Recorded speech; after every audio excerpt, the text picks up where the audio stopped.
Sean, 20, changed his mind at 30. Sean and I have been married for 5 years, and our daughter Evie was born 3 months ago. No matter how you look at it, life should be happy and perfect.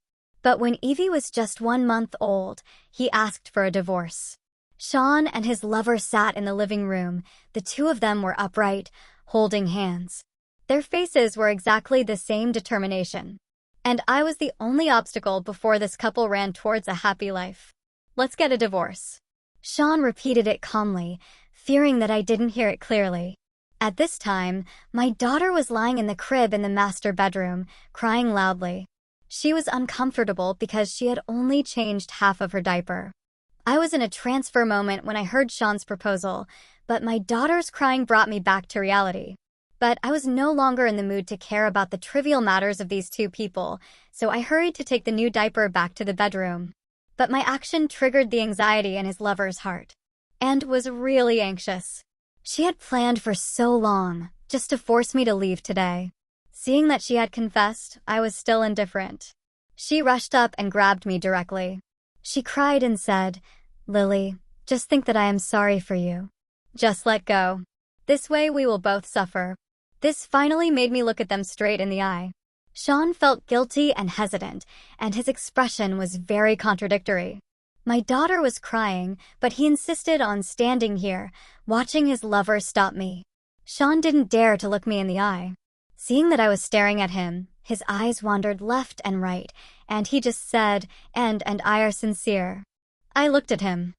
I didn't say anything. He pursued me for 3 years. On the day of our wedding, he cried in front of relatives and friends and said that he would treat me well. We have supported each other for 7 years, and our baby has just turned 1 month old. Now, he said that they are sincere. So have I been fake all these years? Finally, I spoke. I said to Anne, "I am not in pain, you are. You're the mistress. Legally and logically, I am his wife." Anne's expression twisted for a moment. It was obvious that she really cared about this title and everything under this title. What else could she care about? True love? Just now she was crying and begging. Now that I had hit her sore spot, she would no longer pretend. She grabbed me and held my arm tightly, her sharp nails almost digging into my flesh. "Lily, you are still young. There will be many choices in the future. Why do you have to be so stubborn?" "Yes, you are so young," I said with a fake smile. "You have so many choices. What can't you do? You have to be a mistress. You can't see the light." Anne was caught off guard by me and her fig leaf was torn off.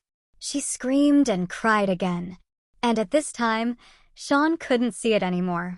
He pushed me away and was already holding me very close, and I was pushed by him unexpectedly. My center of gravity was off balance, and I stumbled back a few steps and finally fell to the ground.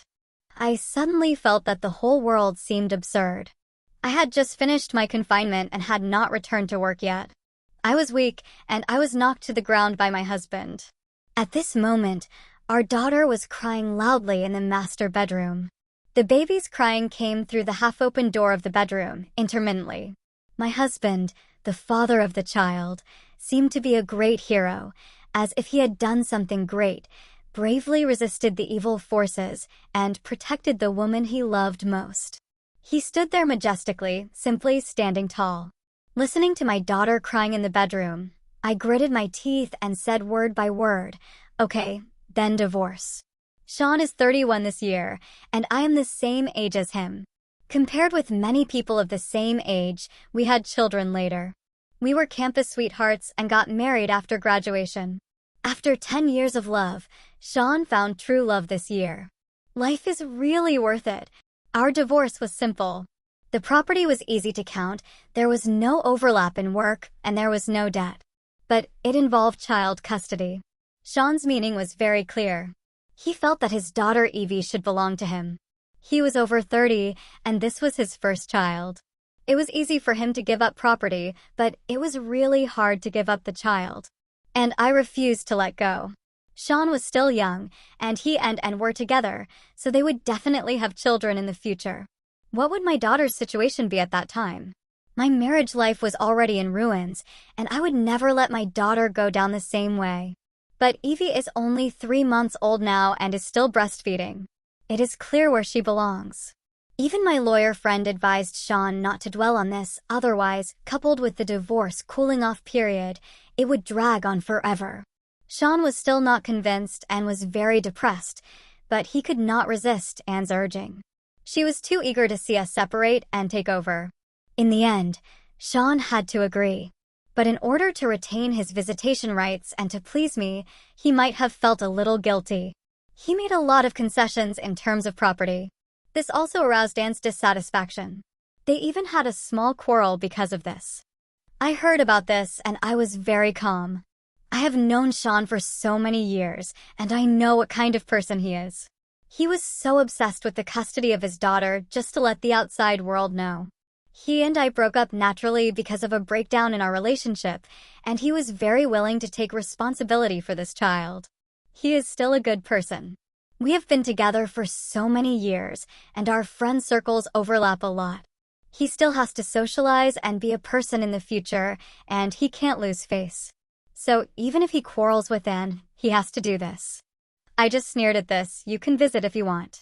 But you must pay alimony, and you will be responsible for all the school expenses of our daughter before she reaches adulthood. Sean agreed immediately. This request was reasonable, and he didn't want to be accused of mistreating his own daughter. But this touched Jen's bottom line. She even rarely tore her obedient and lovely image, and got angry with Sean and me when the lawyer was away. And was very dissatisfied. Lily, you have a good income. Why should Sean pay so much? Sean and I will have a family and children in the future, so why should I help your children pay tuition? In this emotional battle, she has won a great victory, and I have been defeated step by step. So it is normal for her to have the arrogance of a winner. Sean pulled him, but did not stop her aggressiveness. I said calmly, even if Sean and I are separated, we are still Evie's biological parents. In this case, we must take responsibility. This is stipulated by the law. If you are unhappy, I can't do anything. I looked at Sean and said, you don't have to give it. I will go to the court to submit documents and apply for a fair ruling. If the court also rules that you don't have to pay child support, I have nothing to say. Sean was embarrassed. He has been doing well in the past few years and is now an executive of a listed company. People need face and trees need bark. He earns $1 million a year, but he has to go out and be sued by his ex-wife for not paying child support. Who can afford this face? How will he get along in the circle in the future? At that time, he directly pulled on back and forced her to sit on the seat. His face was cold and his tone was icy.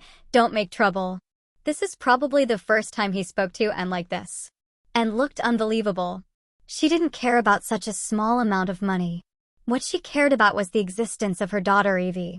It was because of this child that she was so nervous that she forced Sean to divorce me, even without dignity. I can give birth and is young and can give birth too. But she can't just waste her youth like this and be a mistress who is looked down upon by others forever. What's more, after this happened, she even lost her job. In our company, I am higher than her and Amon's leader. Any subordinate who stabs the family of his leader in the back will have no place to stand anywhere. Since she has no job, she must be Mrs. Sia. Seeing me sign the divorce agreement and could only do her best to suppress the dissatisfaction in her heart. Anyway, what she wanted was already in her hands. As for other things, it doesn't matter if she pays a little more. After deciding on the division of property and the ownership of custody, we signed the divorce agreement and filed for the first divorce in the service hall. We only need to wait for the cooling-off period of 3 months before we can do it again, and then the divorce certificate will be in our hands. After walking out of the hall, I suddenly turned around and looked at Sean, and saw my action and immediately hugged Sean's arm very defensively. Can you give me some time? I said humbly and kindly. The children are too young.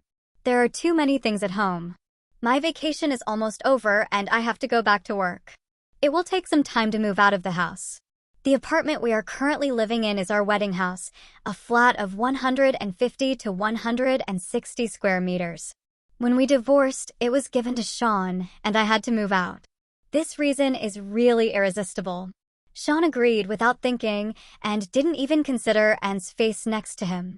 After all, they are orphans and widows, and they don't have enough manpower.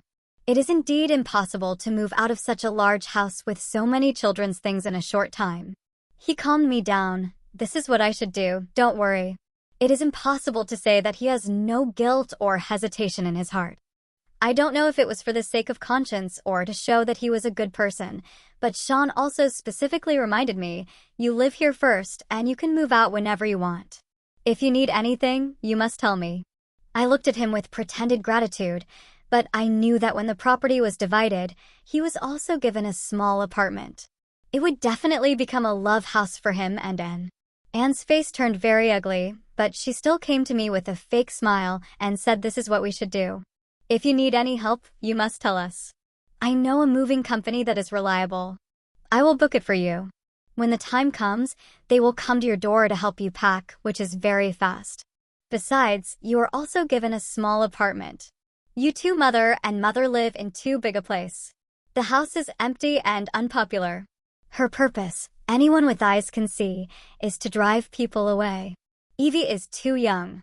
Moving is not like moving with adults, where people move and things move. The weather is getting colder these days, and children are more likely to get sick. I begged, give her some more time. The lawyer is our mutual friend, and he looked delicate when he saw this. When Sean saw him like this, he couldn't hold back his expression. She can stay as long as she wants, and you don't need to give her orders. Anne wanted to say something, but he scolded her, so she had to hold back angrily. She also forced a smile. I'm doing this for your own good.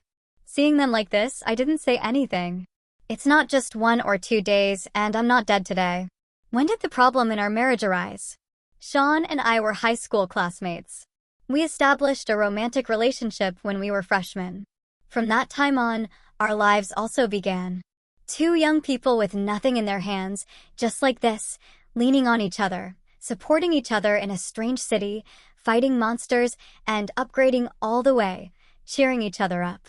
Finally, it's today. We have a car and a house, and our careers are successful.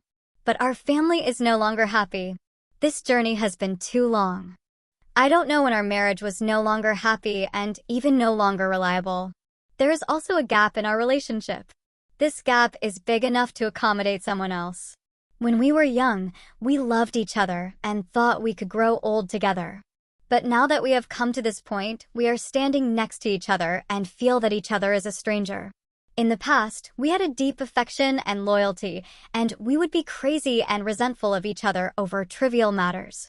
Now that we are divorced and separated, we are both calm and composed, without any temper. It was drizzling outside, and I took out an umbrella from my bag and prepared to leave. But in the end, Sean called me. Don't blame her.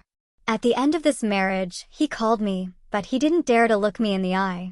He just looked at the water stains on the floor with his eyes tilted. You blame me.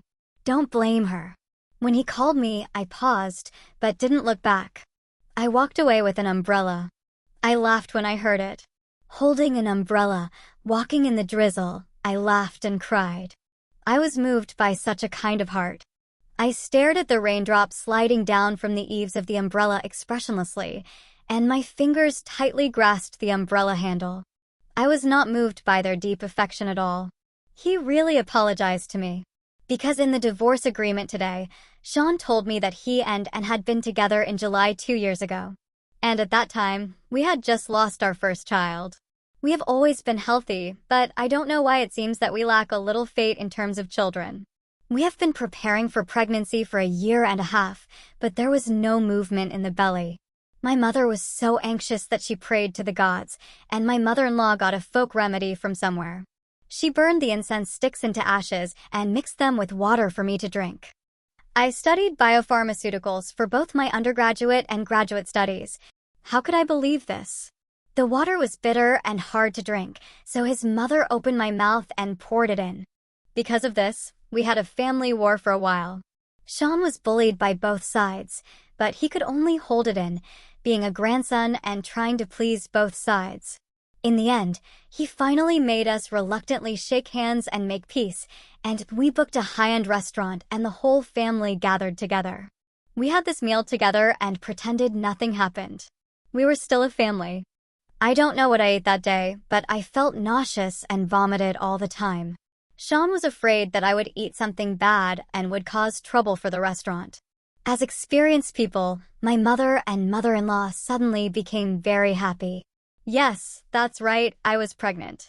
But at that time, it was just the time for me to be promoted at work.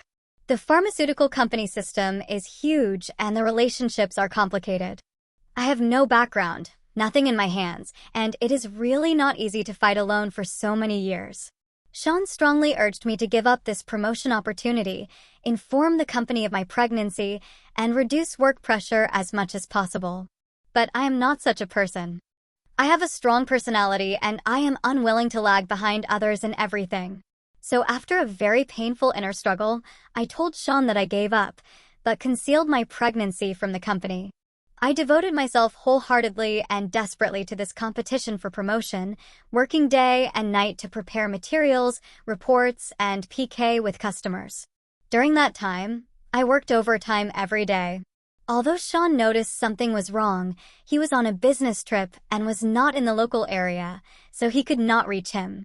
And his mother was very dissatisfied with me. I would quarrel with them every day when I woke up. Sean's mother is a very traditional rural woman.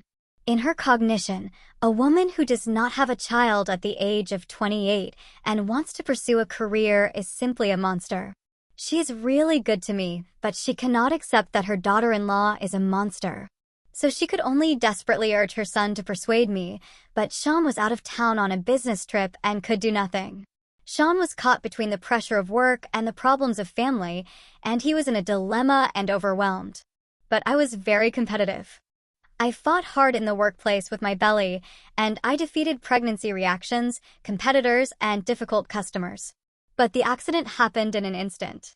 On the day I received the notice of job promotion, the company held a celebration banquet for me. Just when everyone was about to leave the company, someone splashed a puddle of water at the door, and I stepped on it and slipped. The child was gone. This was a bolt from the blue for us. The company was afraid of taking responsibility, so it gave me paid recuperation leave. And I was bedridden, crying every day. My mother-in-law had a heart attack and was admitted to the hospital. After she was rescued, the first thing she did was to rush into the ward and slap me in the face, scolding me for harming their eldest grandson. My mother was with me to wipe my tears. But when she saw my mother-in-law scolding me like that, she was furious and started to scold her without any courtesy. At this time, Sean finally ended his long business trip. He returned home and saw that the family was in such a state of unrest. Waiting for him was me, who was unconscious on the bed due to the anesthesia, and my mother-in-law and mother with bruised faces. During that time, he was under a lot of pressure at work. Originally, his job required him to travel frequently, and he was basically a frequent flyer, which put a lot of pressure on his body and mind. He was exhausted and didn't want to go home after get-off work, but chose to sit in the car and smoke for a while before going upstairs. It was probably at this time that Anne, who came from the company to deliver documents to me, found him and knocked on his car window. She also knocked on the door of his heart. The departure of that child took away the harmonious relationship between Sean and me, and also took away the peace of our family. My mother-in-law went back to her hometown in anger. It was not until I got pregnant again this year that she put aside her past grudges and couldn't wait to take care of me. This time, I had a high position in the company and a stable status, so I chose to work from home and stay in bed to protect the fetus. I knew in my heart that this regret had caused a rift between us. But now it is finally complete. Although it is late, it is still perfect. During the pregnancy, the condition of this baby was not good, and because of the progesterone, my personality and temper were very irritable. And Sean always hugged me, and he gently told me not to worry about anything. He just hoped that we could be safe and smooth for mother and daughter. At that time, I was very moved and thought I had found a perfect man who was one in a million. It was not until after I finished my confinement that he asked for a divorce. Maybe it was out of guilt towards me. When we divorced, he answered everything I asked. Sean said that he noticed, and because she was pitiful, he wanted to protect her and is actually a good girl. She is not married yet. She was delayed by her previous boyfriend. Sean said she has been following that boyfriend since her student days until last year. He didn't marry her. After checking, she found out that he was married. She has been a mistress for so many years. When he said this, Sean was very emotional. He held Anne's hand and said, "So I really feel sorry for her. I want to protect her well." I didn't say anything, just stared at Anne silently. But Anne, whose hand he held, became flustered. She kept looking at me nervously, afraid that I would expose her background. Yes, Anne's story is indeed true. She has been following a boyfriend without any status from college to now. That boyfriend is the vice president of our company. It was he who introduced Anne to the company and arranged a good position for her, with high pay, little work, and close to home. She was a mistress, and she was clear about it. She was not an innocent mistress who was deceived. Some time ago, the vice president contacted the HR department and fired Anne directly without compensation. I was still feeling sorry for her at the time, but Anne packed up and left without saying a word. Thinking about my divorce dilemma today, it is obvious that the vice president had already discovered that Anne and Sean were together at that time. So he was furious. It's okay for him to betray his wife, but it's not okay for him to be betrayed by a mistress. So he quickly kicked Anne out of the company. Any original wife would have a tantrum at this time and tell Sean what kind of woman he was with. But I just sat there motionless and even signed the divorce agreement without saying a word. Because I resented it. I had obvious hatred in my heart. Sean and they not only destroyed me, but also my daughter's original family. I should have had a peaceful and beautiful life, but this couple teamed up to destroy it. I will not let them go. I will also torture them slowly. What Sean never expected was that after we got divorced, the client, was very calm. His parents, however, were in a big fight. This child of mine was not only born with my hard work, but also the child that Sean's mother waited for with great difficulty and vigilance. Now I heard that Sean and I were divorced, but the child was awarded to me. His mother was the first to get angry. Originally, Sean's father had twisted his waist in the countryside during this period, and my mother-in-law went back to take care of him. When she left, my mother-in-law looked at Evie, reluctant to let her go, and looked back every few steps. As a result, when she came back, Evie was no longer their family. In a flash, the son kicked his wife and children out of the house. Such a big granddaughter just flew away. This incident caused the mother-in-law to take a car with the father-in-law who had a sprained waist. As soon as she entered the house, the mother-in-law grabbed Anne's hair and started to wrestle. "You vixen, where are you going to drive my granddaughter? You destroy other people's families. You deserve to be killed by 1,000 cuts." The old lady cried loudly. How can you be so cruel to such a small child? Sean was there to stop the fight and comfort his parents, with an awkward look on his face. His father had sprained his waist and wanted to hit him, but he could only take off his slippers and throw them at him. "I think you are sick," Sean dodged. The slipper hit Anne, and she cried again. Sean could only stammer, "Lily and I really don't have any feelings for each other anymore." The mother-in-law said bluntly, "What about the child? We still have a lot of feelings for the child. Why don't you just kick us two old people out of the house?" Sean had nothing to say. He could only quickly express his position.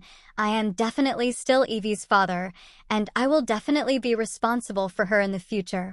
You are not responsible for anything when your family is gone." The reaction of the old couple was really violent, which surprised Sean. Anne's hair was messed up, and she hid behind Sean with tears on her face. But now Sean was too busy to protect her. After all, it was done. When they were fighting, Evie suddenly cried loudly. She was hungry and needed to make milk powder. When the mother-in-law heard the cry, she pricked up her ears alertly. She hurriedly said, "Hey, baby, don't cry." I held Evie, coaxed her a few words, and handed her to Sean. "Hold her for a while, Mom and I will go to the kitchen to make milk." This reason was too legitimate to refuse. The child was already pushed over, and Sean subconsciously opened his arms and held her firmly. Evie's face turned red from crying, and she was out of breath. Sean could only hold her slowly, rocking her and coaxing her. "Hey, baby, don't cry, baby." When Evie saw that someone was accompanying her, her temper was gone. At that time, she just hummed a few times, grabbed Sean's fingers, and laughed again. The little hand, holding the adult's finger. Sean's heart was about to melt. He subconsciously held Evie and sat down on the sofa. "I think this child looks like me. Dad, take a look." Sean's father also went over to see when he heard the voice. Seeing that the family was having fun, there was no place for her, and was embarrassed and couldn't fit in. She had no choice but to go up and tease the baby, imitating Sean, stretching out her fingers to hook Evie's little hand. As a result, Anne's new manicure was too sharp and poked Evie's cheek. Evie burst into tears again. Sean finally coaxed the child to stop crying for a long time, and now he saw the child was suddenly pricked by his nails, and he was a little angry. Anne retracted her hand in dismay. At this time, the milk powder was finally prepared. I took the child away and fed her milk. The sweet and soft child left his arms, and Sean felt a little lost.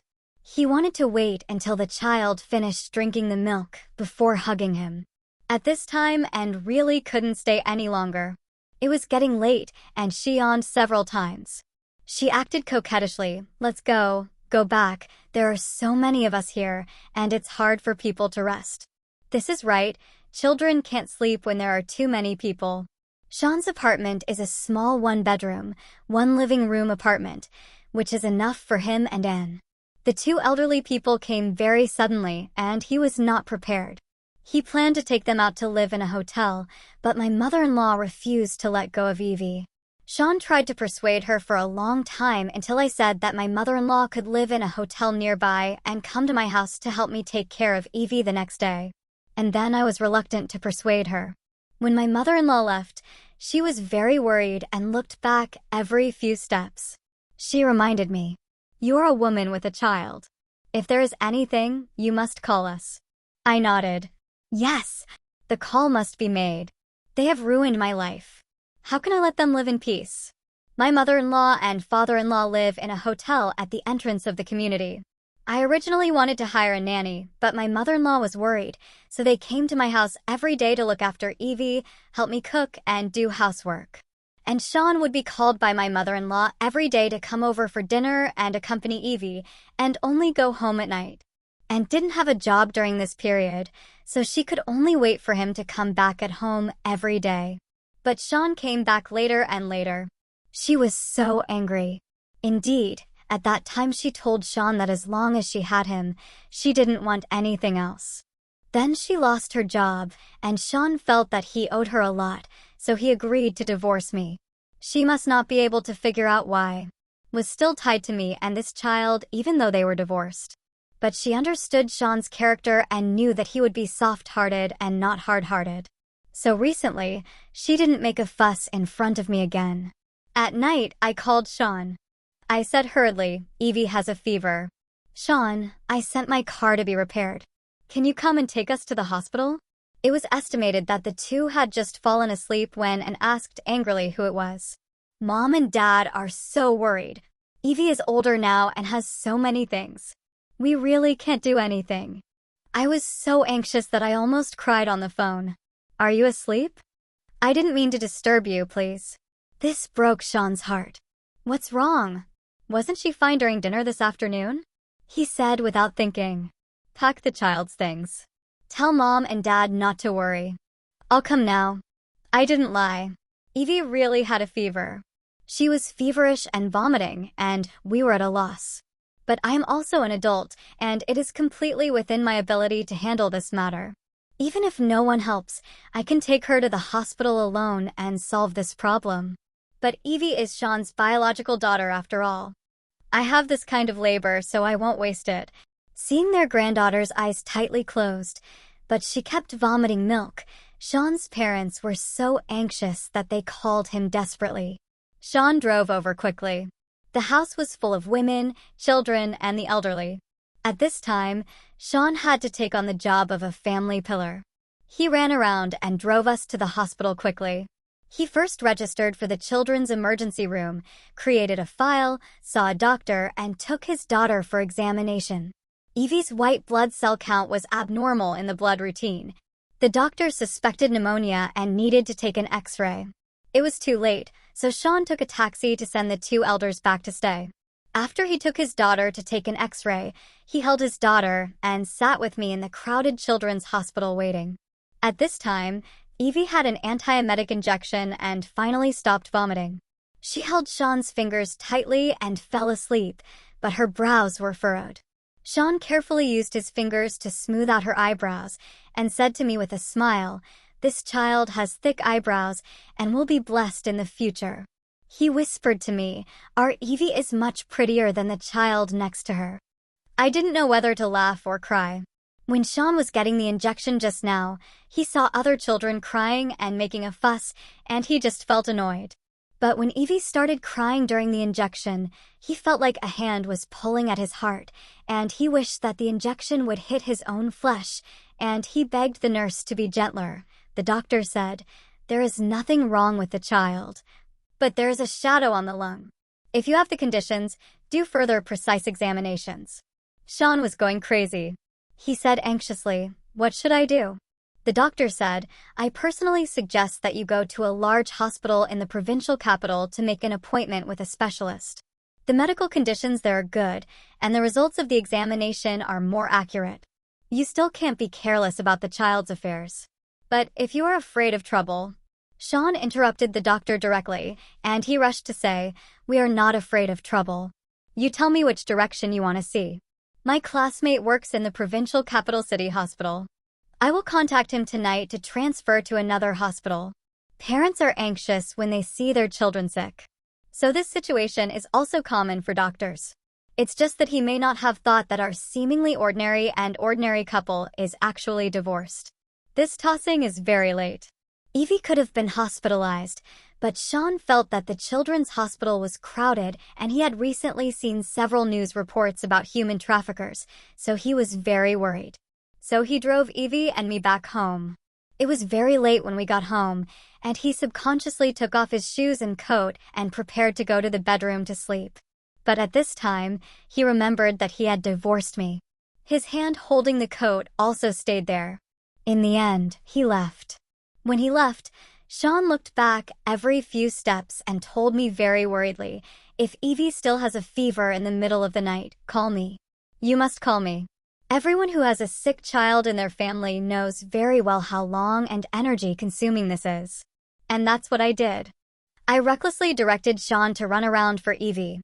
Whether it was out of a sense of responsibility as a father or because his parents threatened him with a knife, Sean did it and was happy to do it. Men are like this.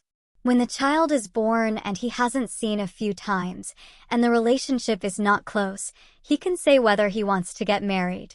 But when he participates in the process of raising children, he pulls the child with one hand, brings her up, and watches her grow up day by day. At this time, his feelings for other women will seem less important. Now the number of specialists in the hospital is very tight. It takes time to ask for help, and Evie's condition is very recurrent. Sean received my calls in the middle of the night countless times, and he got dressed and got up without hesitation and drove Evie to the hospital for examination and injection. And the unclear black shadow on Evie's lungs is more like Sean's heart disease. He found countless connections and ran around. He asked for help from many people just to invite a famous old professor to see Evie, and he spent a lot of money to do the most sophisticated examination. With such efforts and getting along, Evie is like a piece of flesh on Sean's body. It was because of this that he realized how much he owed Evie. Yes, when Evie starts to be sensible and go to school, how will she look at him? Will her classmates laugh at her? If I remarry in the future, she will still have a stepfather, and she will call another man dad. Now there are many social news about stepfathers hurting and abusing stepdaughters. How can he guarantee that the person I remarry has good character and noble character? Sean has a colleague who is the head of the next department. This colleague and his wife separated because of emotional problems, and their child was bullied in school because of this matter and was beaten with a concussion. Sean saw this colleague rushing to the hospital in a panic, and his usual calm attitude was gone. His colleague is still a son. What if Evie also encountered such a thing? She is still just a little girl. How can she bear it? Will she be bullied because of her parents' divorce? For the first time, Sean looked at Evie and began to think whether his decision to divorce was too hasty. Even if he had to divorce, why couldn't he wait until Evie was sensible and then teach her well, so that she would understand that her parents separated because of a broken relationship? Of course, that would take time. But could follow her ex-boyfriend for so long without any status, why couldn't he do the same to Sean now? He wouldn't treat her badly. Just like now that has no job and stays at home every day, Sean feels very guilty facing her. And said that because she was good to Sean, the company took my feelings into consideration and made the move to fire her. After listening, Sean gave her a secondary card without saying a word, letting her spend as she pleased. Isn't he doing enough? And Evie, she is still so young, still a child, so pitiful. These thoughts bothered Sean all the time, and they bound him like ropes.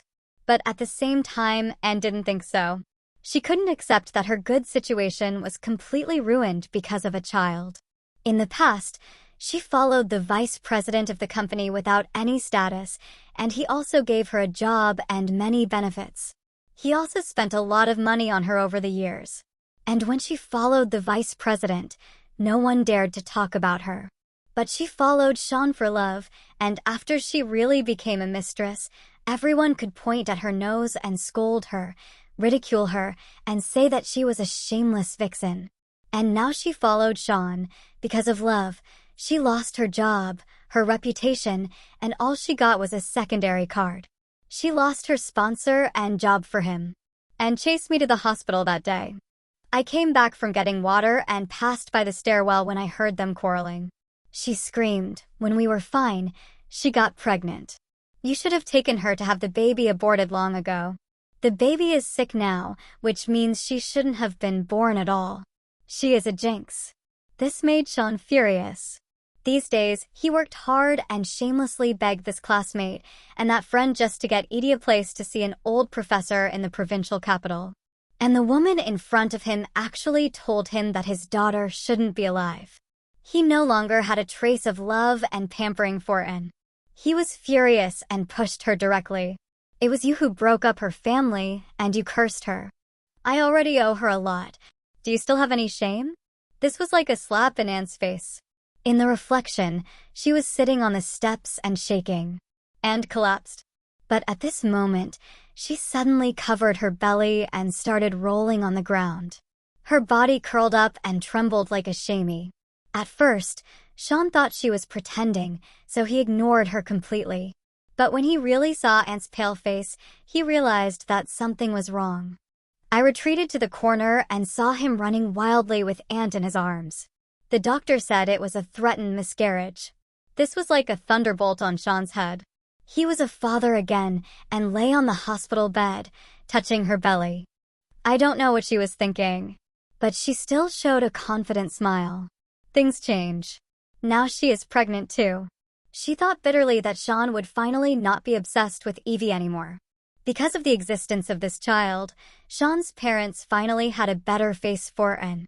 After all, no matter who gave birth to the child, it was good, and it was their grandson. As an old man who doesn't want his family to flourish. And she didn't know that her retribution had just begun. It was the end of the year and I was very busy with work. At this time, I finally moved out of this big flat slowly. Sean moved in with his parents and Anne. After explaining the work situation, I simply sent Evie to Sean's house for temporary foster care. Sean's parents were overjoyed and must have treated Evie like a treasure. They were afraid that I would think they were partial to Evie and would never let them see their granddaughter again. And Sean had no other opinions. He knew that I was busy with work, and compared to me sending the child to a nursery or a nanny who didn't know the details, his parents were definitely the most reliable. So he was happy to see this happen. But Evie was young and spoiled, so she cried easily. And didn't have a job to begin with, and she didn't feel well after she got pregnant, so she could only stay in bed to take care of the baby, just like me at the beginning. The crying of the child made her rest even worse, and she couldn't eat or sleep well, and she was simply to the point of neurasthenia. So she often gets angry at Evie. Sean and his parents saw all this. Although Anne was pregnant, Evie was the baby they had held in their hands for so many days. So Sean's parents favored Evie without saying a word. And when Sean tried to mediate, he would unconsciously take sides. This made Anne even more dissatisfied and full of resentment. In the end, she really couldn't control her attitude and even called me to order me to take the child away. Such aggressiveness directly angered Sean's parents. They didn't like this woman who destroyed their son's family, and now they forced the widowed daughter to divorce and leave the house. This woman has a bad heart at this time and was no longer Sean's spiritual haven, but became the initiator of the war. This family was full of gunpowder all the time. And Sean's parents quarreled, and Sean's parents blamed their son, so Sean had to bite the bullet and step in to mediate the relationship. But Anne's attitude became even more aggressive. This made Sean very angry. In the end, he had to ask me when I would finish work and send Evie back. I didn't say anything after receiving this call. I'll talk to my boss tomorrow and push all the projects on hand. I whispered, my brother also gave birth to a child, and my mother went to take care of it. I hired a nanny before, but she would be lazy when I wasn't paying attention and feed Evie cold water. Such a young child, drinking cold water. Sean's heart was broken. And my situation was simply pitiful. He was really embarrassed to bring it up again, so he found another topic to change the subject. But I also keenly realized that the child was in a bad situation in their family. So the next day, I went to the door and prepared to take the child away. This made Sean's parents anxious. They were afraid that I would leave an impression that their family treated Evie harshly, and they desperately urged Sean to come and explain to me. And I didn't come to pick up the child alone. After all, the child had a lot of things, so I called a male colleague. As soon as this male colleague entered Sean's house and who was losing her temper, he couldn't help but raise his eyebrows and was disheveled and swollen. Because of the hormones from pregnancy, she gained a lot of weight. Her hair was originally dyed a very charming wine red, but because of pregnancy, she couldn't go for color correction, so she grew a bunch of black hair roots, which looked like a mismatch between green and yellow, and her whole body was very rough. She was wearing bloated home clothes and cheap plastic slippers, standing in the living room and throwing a tantrum. At first, Anne didn't notice the male colleague behind me. When she saw clearly, she panicked. "Why did you become like this?" Our vice president looked at Anne and was really surprised. But he really hated Anne for cheating on him. So he deliberately said to Sean, "You didn't become like this when you were pregnant with me." This was like a bomb that exploded directly in the C family. Everyone was shocked. Sean grabbed the man by the collar, forced him against the wall, and asked him what he meant. The male colleague raised his hands and stood against the wall, looking very innocent. "She used to be my mistress. I was still supporting her when you two were together. Don't you know? You are the one who cheated on me. Why are you angry?" The male colleague said leisurely when she was with me, she had 2 or 3 abortions. "I am sorry for her. Now she is with you, and someone is willing to take her over. It is a good destination. I am also very happy." His eyes turned around Evie and me, and he said meaningfully, "It's just pitiful for your child." This was like a bomb making Sean lose his mind. I was also good to her. I accompanied her every time she had an abortion, and I also made the best package. But the man deliberately hid the second half of the sentence. After all, there is this previous record. Didn't the doctor say that her pregnancy is not good? And was completely panicked. She wanted to catch up and push the man away, but the look Sean gave her made her shudder. But what did she do wrong? This man was indeed her financial sponsor, and he had been with her since college. She had only had this man, and he was innocent. Yes, she did have several abortions for him, but this man was unwilling to marry her even though she was pregnant and even forced her to have an abortion. It was obvious that he was just playing with her. She didn't want to be someone else's plaything for the rest of her life, and she also longed for a normal family and to be the wife of an executive. That's why she hooked up with Sean. What did she do wrong? And Sean just squeezed out this sentence from between his teeth. We'll talk about our business later. These words made her feel like she was in an ice cave, and she felt cold all over. I called this male colleague over. He is not really a male colleague. After all, he is the vice president, and we have had a lot of interactions recently because of a project. He didn't know what happened before I called him, but when he saw he instantly knew what I meant. And he was also very gentlemanly. Since he was here, he really helped me move things. He casually said, folded the rocking chair and put it in the trunk of my car. Why? Do you still want to give your child a happy family? This made me look at him strangely. He couldn't figure out what I meant. You asked me to come here. Didn't you want your husband to know about that woman's past, so that they can break up and your family can be complete? I held up my phone to show him the photo of the divorce certificate. First of all, that's my ex-husband. Just this morning, the cooling-off period has ended, and I called Sean and I to get the divorce certificate. I told him that I would be on a business trip tomorrow and I had to get the certificate today. He thought and was pregnant, so he came. Secondly, I asked you to come here today out of kindness. They are living together, so they must be honest with each other. This made him laugh. You are so fake. Finally, I said leisurely, even if I beg for food on the street, I will not remarry him. I am not a garbage collector. The man couldn't help asking me, then you are. I looked at him. Boss, just review the project plan when you have nothing to do. I am a female subordinate. Don't care so much about my private affairs. The man touched his nose. He muttered, hey, use it and throw it away. What kind of people are they? The weather was getting colder day by day. After discussing with my mother and sister-in-law, they decided to come and help me take care of the baby. The Chinese New Year was approaching and In's belly was getting bigger day by day. But Sean had no intention of taking her to get a marriage certificate. This made N even more manic. After the visit of the sponsor that day, Sean took N to see a doctor. This time he knew N's past clearly and confirmed that N had indeed undergone 3 pregnancy termination surgeries, commonly known as abortions. That's why her pregnancy was so difficult this time.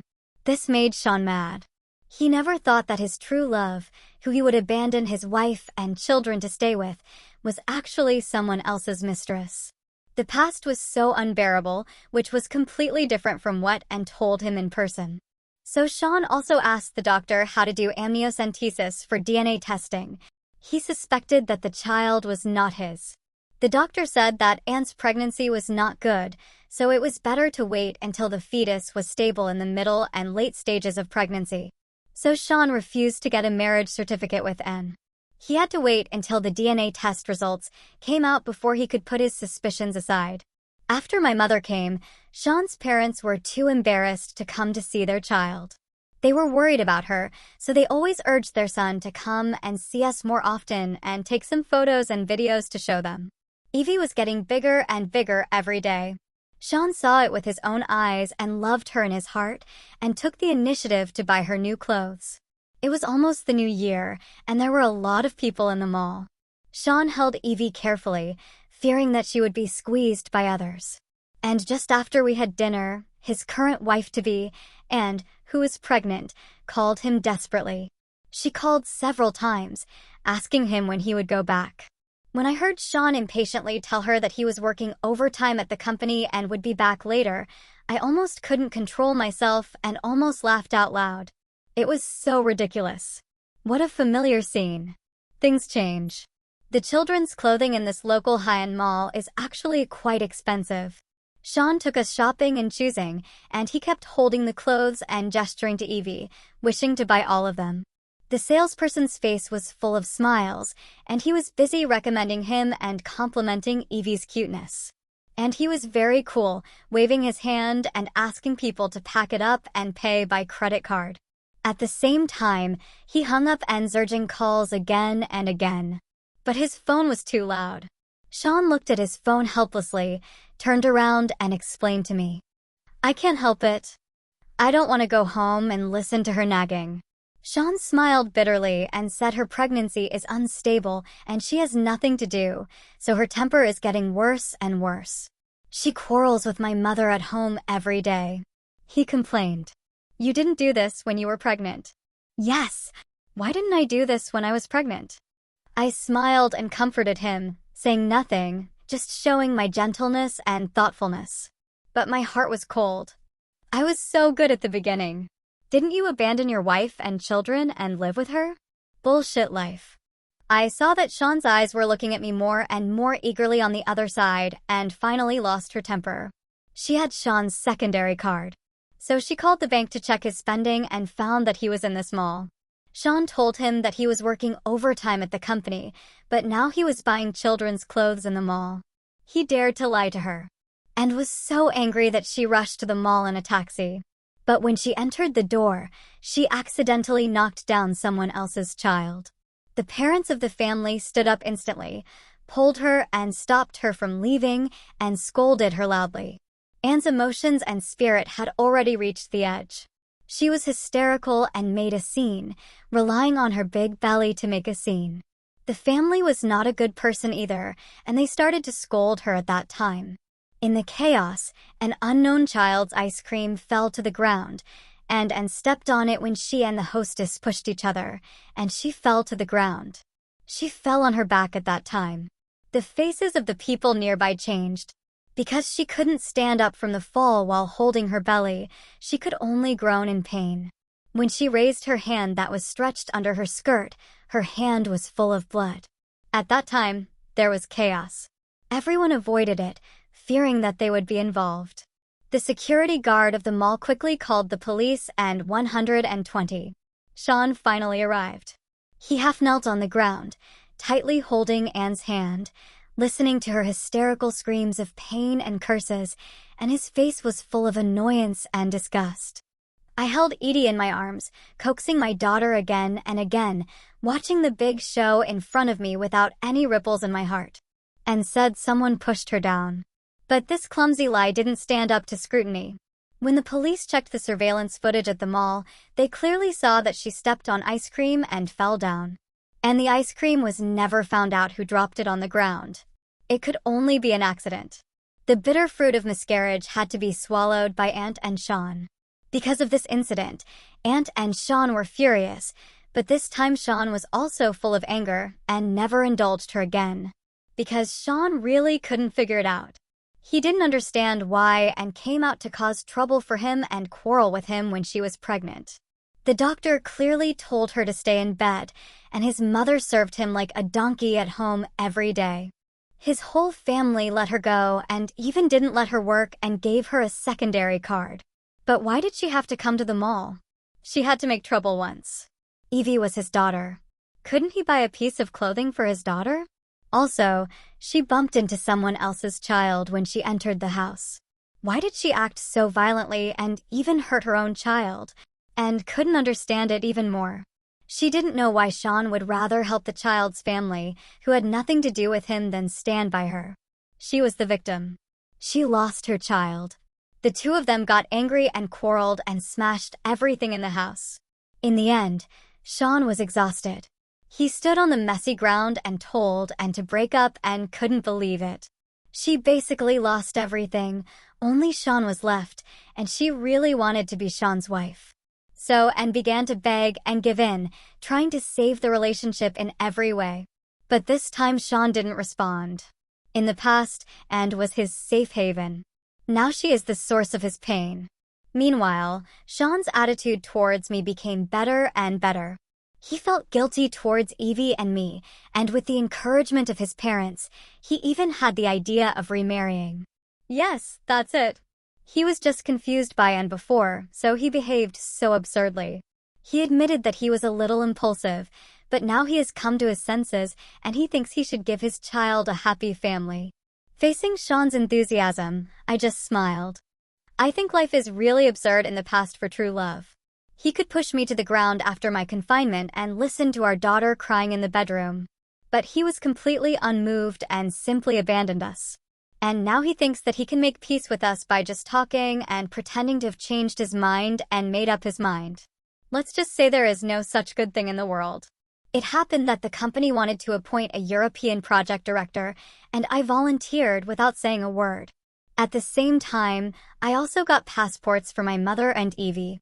This project requires permanent stay, and all the company's executives have families, so it was very difficult to find the right person. Seeing that I took the initiative, the company was very happy and bought air tickets for us at that time. Sean was still immersed in the happiness of regaining a happy family, so he couldn't wait to tear off the shameful scar of and from his body. How sweet they were before, how ruthless they are now.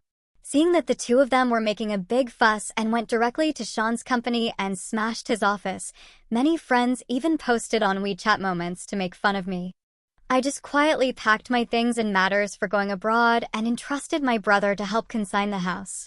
Our flight is tomorrow. I smiled and watched Sean drive to the company gate to pick me up with a bouquet of roses in his hand. And a moment later, and followed him, and the two of them quarreled and even fought at the company gate. I felt proud. Whatever choice you make, you will have to bear the consequences. What kind of person you fall in love with will determine what kind of family you will form. They chose each other, so now they should enjoy each other. Life is like this. There is no reunion in the world, only regrets. Just like we had a good start, but didn't say goodbye properly. But no one will wait for another person willingly and without complaints. There is no prodigal son in the world. So be it, he will go to his future, and I will go to my life. Although many years ago, when we were still teenagers, we both felt that we could spend the rest of our lives together, accompany each other, snuggle up, and go through thousands of mountains and rivers. End of the story.